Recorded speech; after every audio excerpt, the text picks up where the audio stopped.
Welcome to சிம்கே Yatra. எல்லாருக்கும் வணக்கம்.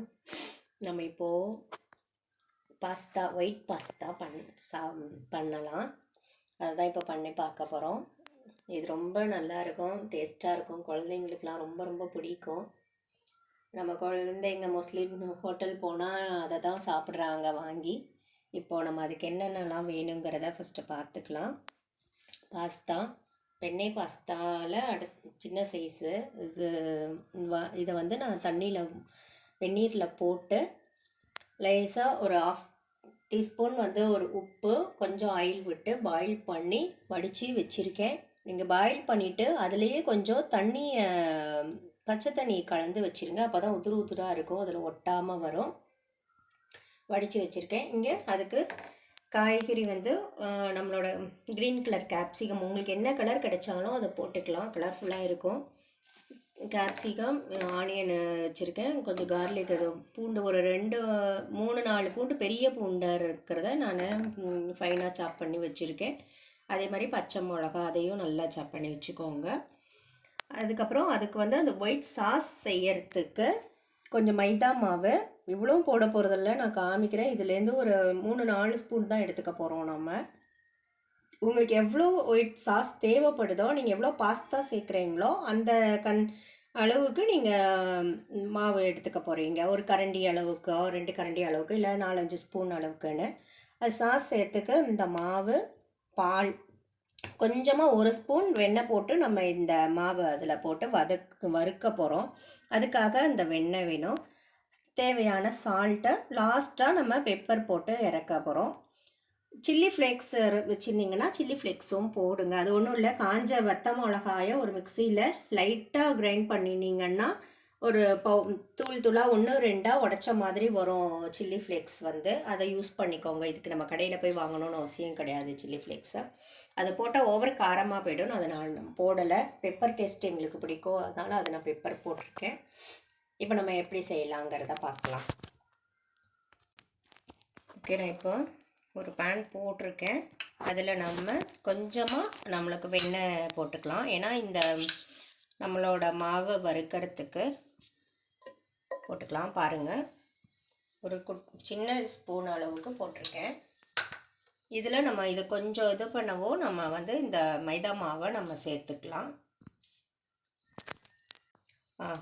இப்போ நான் வந்து ஒரு சின்ன கரண்டியில் 1 கரண்டி அளவுக்கு போடுறேன். இது எப்படியும் ஒரு 4 ஸ்பூன் 5 ஸ்பூனுக்குள்ளே தான் வரும், அவ்வளோ அதுக்கு மேலே வராது. இப்போ நான் செய்கிறது ஓரளவுக்கு நல்லா குழந்தைங்க நல்லா சாப்பிட்டாங்கன்னா ஒரு 2-3 பேர் சாப்பிடலாம். நல்லா ஃபுல்லாக ஜாஸ்தி நல்லா சாப்பிட்ற குழந்தைங்க கூட அந்த அளவுக்கு சாப்பிடலாம். இதை நம்ம இப்போ லேசாக வறுத்துக்கலாம். இதை கொஞ்சம் ஓரளவுக்கு அந்த ஸ்கின், அதோட மாவோட கலர் மாறணும். அந்த கலர் மாறுற ஸ்டேஜ் வரையும் நம்ம இப்படி லேசாக வறுத்துப்போம். சாரி,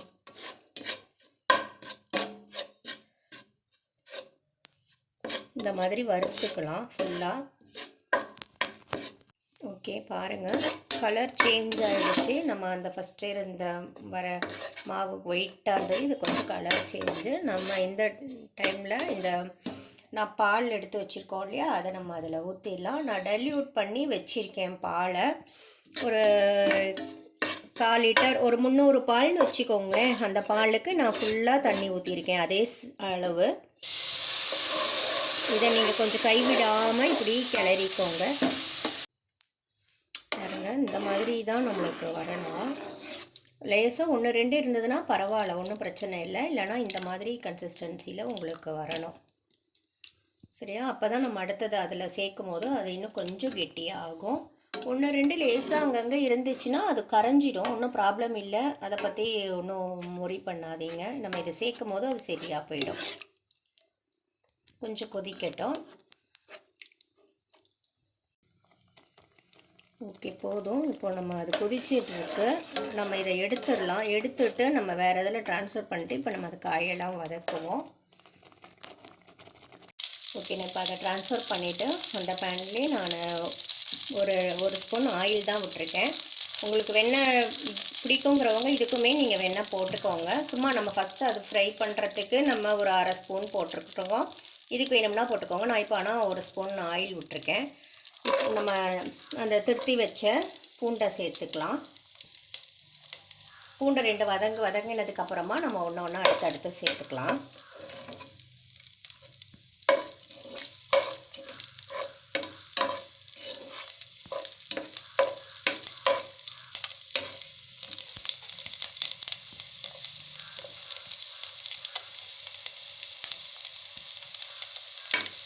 கொஞ்சம் அதோட கலர் மாறட்டும்.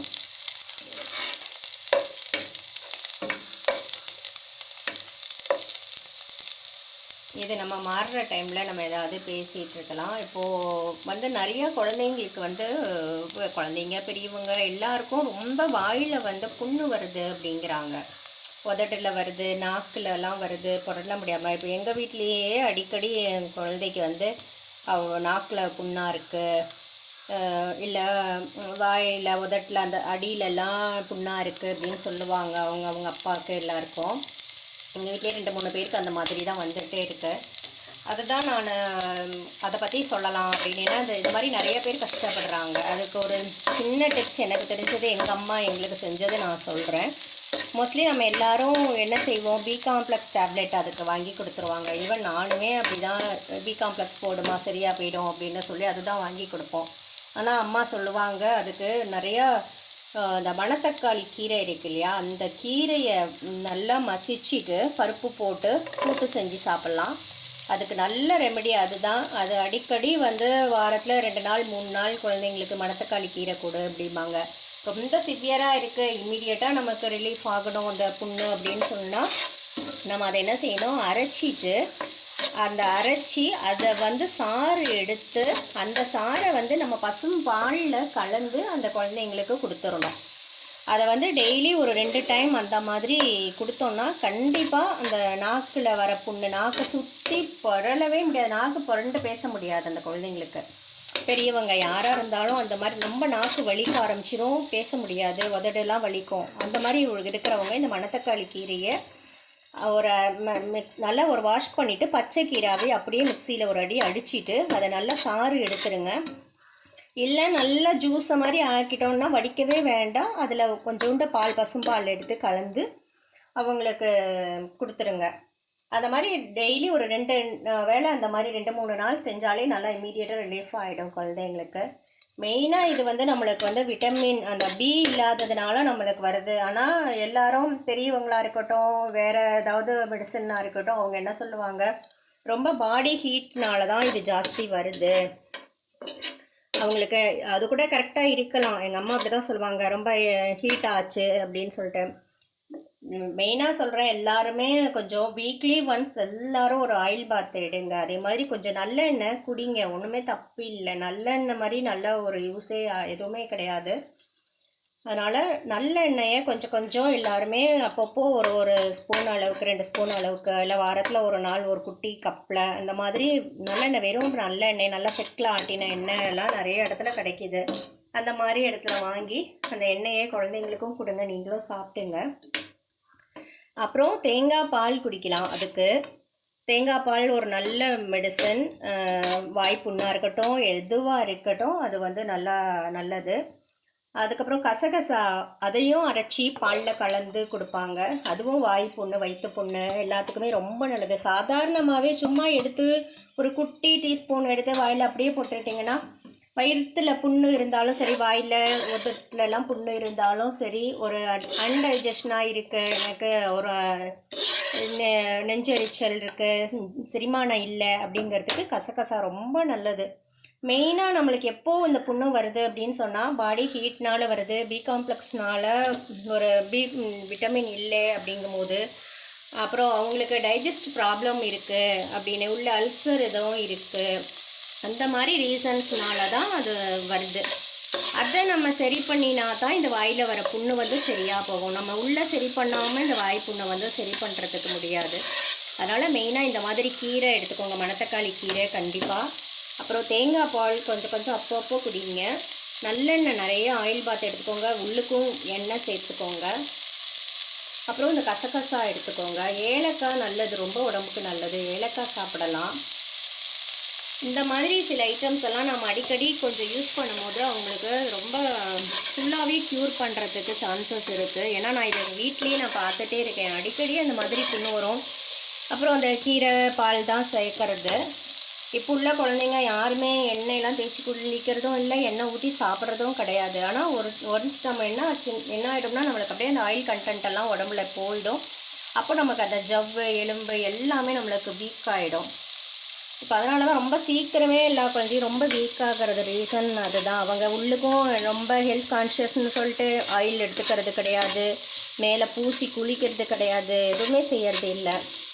இதெல்லாம் கண்டிப்பாக நீங்கள் அதை ரெகுலராக எடுத்துகிட்டு வந்தீங்கன்னா கொஞ்சம் சீக்கிரமே நல்லா இருக்கும். அதை தான் இப்போ நான் சொல்லணும்னு நினச்சேன், உங்கள்கிட்ட ஷேர் பண்ணிக்கிறேன். ஏன்னா இப்போது எங்கள் வீட்டில் அதை தான் பேசிகிட்டு இருந்தோம், ரொம்ப வாய்ப்புன்னு வருது, நம்ம இதுக்கெல்லாம் போய் நம்ம டேப்லெட் வாங்கி சாப்பிட்றோம், ஹாஸ்பிட்டல் போகிறோம், எல்லாம் பண்ணுறோம். ஆனால் இந்த கீரையை நம்ம நல்லா சாப்பிட்டோம்னா நம்மளுக்கு அந்த பிரச்சனையே வராது. ஓகே, நம்ம அடுத்தது இதை அடுத்து என்ன பண்ணலான்ட்டு பார்க்கலாம். நான் இதுக்கு கொஞ்சம் உப்பு சேர்க்குறேன்.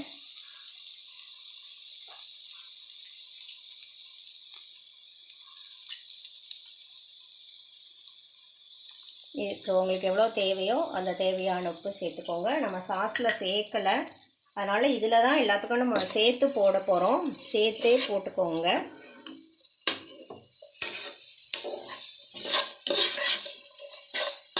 இது தெரிஞ்ச டிப்ஸாக கூட இருக்கலாம், ஆனால் நான் இந்த டைம் நம்ம இப்போ அதை பேசினதுனால நான் இப்போ அதை உங்கள்கிட்ட சொல்லலாம். இது தெரியாதவங்க இதை தெரிஞ்சுப்பாங்க. மணத்தக்காளி கீரையை டெய்லி யூஸ் பண்ணுங்கள். வாரத்தில் 2-3 நாள், அது நம்ம வீட்டு பின்னாடியே அது முளைக்கிற கீரை தான், அது மாதிரி எடுத்து யூஸ் பண்ணுங்கள். சும்மா ஒரு கைப்பிடி, ஒரு ஹேண்ட்ஃபுல் ஃபுல்லாக பறிச்சிட்டு வந்து அதை ஒரு அரைச்சி வீட்டில் எல்லாருமே ஒரு அரை டம்ளர் சாப்பிட்டுக்கலாம். அது எப்பயுமே நம்மளுக்கு வயிற்றை வந்து அதை பாதுகாத்துட்டு இருக்கும். நம்மளுக்கு புண்ணு இருந்தால் தான் சாப்பிடணும் அப்படிலாம் இல்லை, அதை மாதிரி போட்டு சாப்பிட்டுட்டு போயிடலாம். அடுத்து ஏதோ சொல்ல நினச்சி மறந்துட்டேன், சாரி.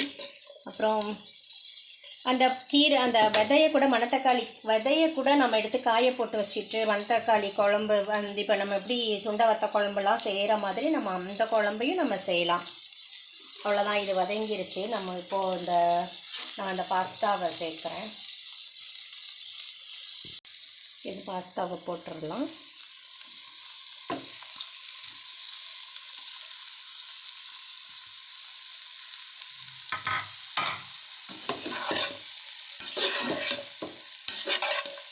இதுக்கு வந்து நம்ம எந்த கலரும் நம்ம கொடுக்க போகிறதில்ல, அதாவது மஞ்சப்பொடி போடலை, வேறு எந்த காரமுமே கிடையாது.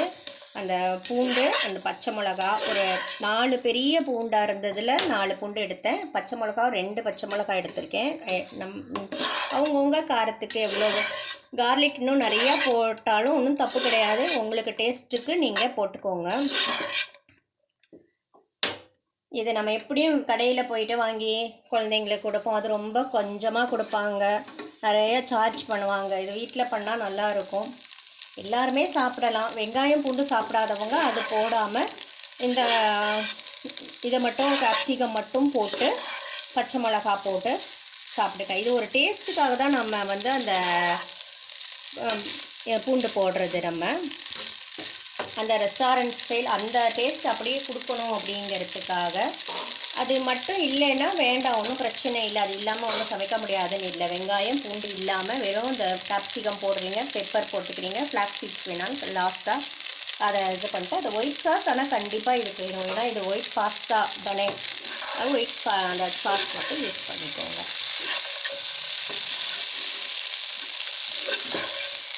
இது கண்டிப்பாக இந்த இது டிப்ஸு யூஸ்ஃபுல்லாக இருக்கும்னு நான் நினைக்கிறேன்.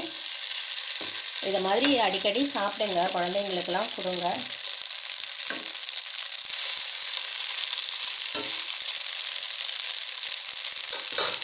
ஓகே, நான் இப்போது இந்த ஒயிட் சாஸ் பண்ணி வச்சுருக்கிறத நம்ம சேர்த்துடலாம். இந்த மாதிரி இருக்கும் பாருங்கள். அதுவே கொஞ்சம் நேரம் போக போக உங்களுக்கு கெட்டி ஆகிடும். நம்ம ரொம்ப அதுக்காக தான் நல்ல பாலில் வந்து 1/2 லிட்டர் பால்னால் நீங்கள் 1/2 லிட்டர் தண்ணி சேர்த்துக்கோங்க, பாதிக்கு பாதி அப்படியே சேர்த்துக்கோங்க.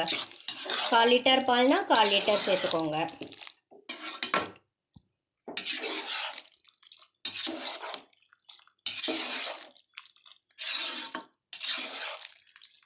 அவ்வளோதான் நம்மளுக்கு. இப்போ நம்ம ஃபஸ்ட்டு ஒரே ஒரு ஸ்பூன் வெண்ணெய் சேர்த்துட்டு நம்ம வதக்கினோம். அதுக்கப்புறம் இப்போ ஒரு ஸ்பூன் ஆயில் சேர்த்தேன். இதுக்கு வேறு எதுவும் ரொம்ப தேவைப்படலை. லாஸ்ட்டாக நீங்கள் இதுக்கு வந்து கொத்தமல்லி மட்டும் டேஸ்ட்டு பிடிச்சா கொத்தமல்லியிலே சேர்த்துக்கோங்க. அவ்வளோதான். இது வந்து 2 நிமிஷம். இது உங்களுக்கு இன்னும் கொஞ்சம் கன்சிஸ்டன்சி கொஞ்சம் லிக்விடாக இருக்கணும் அப்படின்னு நினச்சா நீங்கள் லாஸ்ட்டு உங்களுக்கு தேவைப்பட்டால் கொஞ்சம் வெந்நீர் சேர்த்துக்கோங்க, இல்லை திரும்பியும் பால் சேர்த்துனாலும் சேர்த்துக்கோங்க. ஏன்னா இது நீங்கள் இறக்கி வச்சுட்டு ஒரு 10 மினிட்ஸில் பார்த்தீங்கன்னா அது ரொம்ப கெட்டி ஆகிடும்.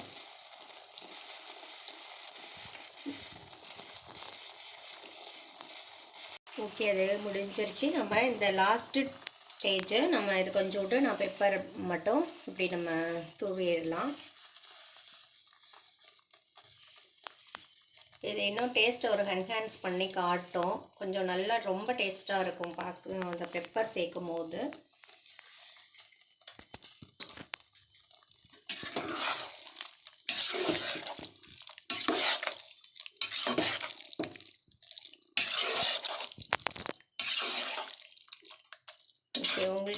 உங்களுக்கு எவ்வளோ டேஸ்ட்டுக்கு பெப்பர் தேவையோ அவ்வளோ காரம் போட்டுக்கோங்க. செஞ்சு பாருங்கள், குழந்தைங்களுக்கும் செஞ்சு கொடுங்க. அந்த லாக்டவுனில் வீட்டில் செஞ்சு சாப்பிட்லாம், வெளியில் சாப்பிடாம. அதுக்காக தான் இந்த மாதிரி டிஷ்ஷாக போடுறேன், குழந்தைங்களுக்கு பிடிச்ச மாதிரி டிஷ்ஷஸாக போட்டுட்ருக்கேன். ஏன்னா இப்போ எல்லா குழந்தையும் எந்த நேரமும் சாம்பாரா, புளிக்குழம்பா, இதுவா ரசமா அப்படி கேட்குறாங்கல்ல.